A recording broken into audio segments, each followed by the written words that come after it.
Olá, amigos, família. Então, eu fiz uma live mais cedo, só que eu acho que deu problema. Caiu a conexão e não completou.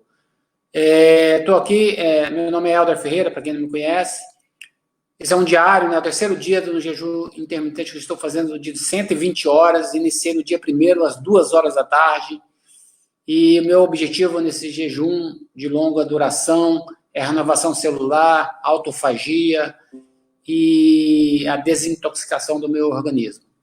Então, como eu já coloquei nos outros vídeos atrás, as etapas, né, até 24 horas você tem um processo de queima de baixa de glicose, aumento da insulina. Depois das 24 às 48 horas, você começa o processo de autofagia, de queima de gordura, e acelera o processo aí todinho. E após as 48 horas, você tem uma queda brutal de insulina, você tem aí, continua o processo da autofagia, as células começam a ser digeridas pelo nosso organismo, as células com deficiência, e ela começa o início de uma renovação celular até as 72 horas. E eu estou aqui para falar sobre esse processo, ou seja, de 48 às 72 horas. O que eu senti, como foi que eu me comportei, como foi que eu dormi. Mas antes de mais nada, eu gostaria de falar para vocês que isso eu não recomendo para qualquer pessoa. Eu não tenho o intuito aqui de incentivar ninguém a fazer isso sem ele ter, no mínimo, uns 6 meses de prática de jejum intermitente, de 18, de 16, para as pessoas que se alimentam normalmente, assim, dentro do conceito que é normal, né? De comer tudo quanto é coisa e menos de 3 em 3 horas, as pessoas que ficam beliscando, isso não é aconselhável, porque você vai ter dificuldade.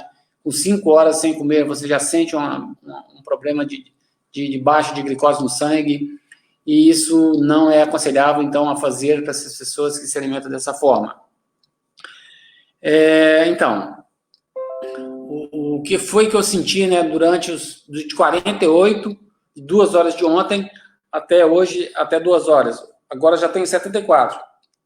E hoje eu fiz atividade física. Trabalhei na obra do condomínio aqui, no portal que a gente está fazendo. Voluntariado daqui do condomínio. E, vamos falar, ontem, depois de 2 horas, durante o dia, eu não sinto nenhum problema. Ou seja, não há nenhum... Eu fico bem, igual eu estou agora.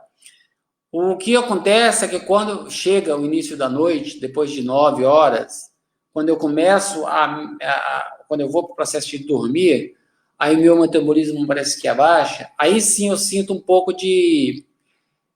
não é cansaço, mas eu sinto um pouco assim, parece que abaixa um pouquinho, eu sinto a necessidade de me recolher e ficar quieto. Parece que o organismo, ele entende isso e faz com que eu me repouse. Para um sono, né, reparador, no caso. E ontem eu tive um sonho, né, um pesadelo, que foi um sonho, porque seria um sonho, mas para mim foi um pesadelo, porque eu acho que a mente começa a entender, né, que como está ficando muito tempo sem comer, aí eu sonhei que eu estava no churrasco com bastante carne, então eu acho que isso já é nossa mente buscando, né, o que tem de falta e montando esse sonho maluco. Dormi bem, ou seja, não tenho problema no sono. Dormi 6 horas contínuas, 6 horas não, que eu acordo no meio do período para fazer a mamadora da minha filha, mas eu dormi o suficiente, acordei cedo, eu acordo sempre 5 horas mesmo, normalmente, e na manhã não senti muita dificuldade, não teve assim uma sonolência, nada disso, não tive, como se diz, fraqueza, levei minha filha e caminhei 3 quilômetros, que eu faço essa caminhada diariamente, de manhã. Fui para a obra, peguei firme lá, com um serviço de pedreiro, não sou pedreiro, mas a gente pega para fazer as coisas aqui de forma voluntariada, e não senti nenhum problema, não tive tonteira, não tive dor de cabeça, não tive nada. Eu até estou impressionado com isso, porque eu acho, né, que dentro dessa conceito, é porque eu estou acostumado, eu estou muito habituado a não ter açúcar no meu sangue. Então, meu índice de glicose é baixo. Nesse período, né, de jejum, no caso de 72 horas, já não tem muita coisa. Nosso pico a insulina já está muito baixa. e ocorre que a quebra das gorduras, né, produz o glicogênio, vai produzir eu esqueci o nome agora, me perdoem, mas ela faz o desdobramento da gordura e transforma isso em glicose no final do processo, porque nossa mente, principalmente, precisa de glicose o tempo todo. Nosso corpo também precisa, para produzir energia.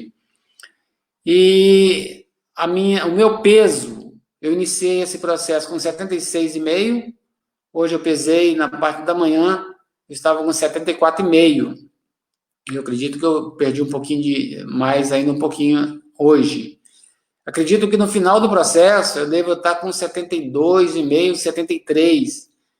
Somando tudo que eu perdi, se for 76,5 para 74,5 dá 2, para 72,5 dá 72,5, 73, vamos colocar 3,5 kg, 4 quilos no final do processo que eu perca.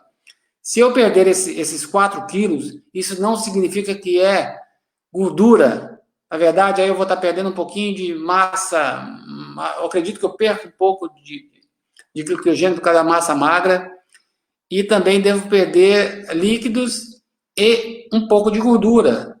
Nesse processo todo, segundo alguns especialistas, segundo alguns vídeos, segundo algumas pessoas, a gente perde em torno de 800 gramas de gordura, que é muita coisa, se considerar que a gordura é muito difícil de queimar, sem fazer exercício, no caso, mas com jejum ela vai queimar. Então, eu acredito que a minha gordura visceral e a minha gordura abdominal irá reduzir bastante. Já era bastante reduzida, mas deve acontecer uma definição do abdômen naturalmente.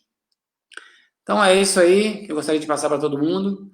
Então, terceiro dia tranquilo, estou bem, não sinto nada agora, estou indo agora caminhar mais 3 quilômetros para chegar até onde minha filha está, para poder, depois na volta eu volto de Uber.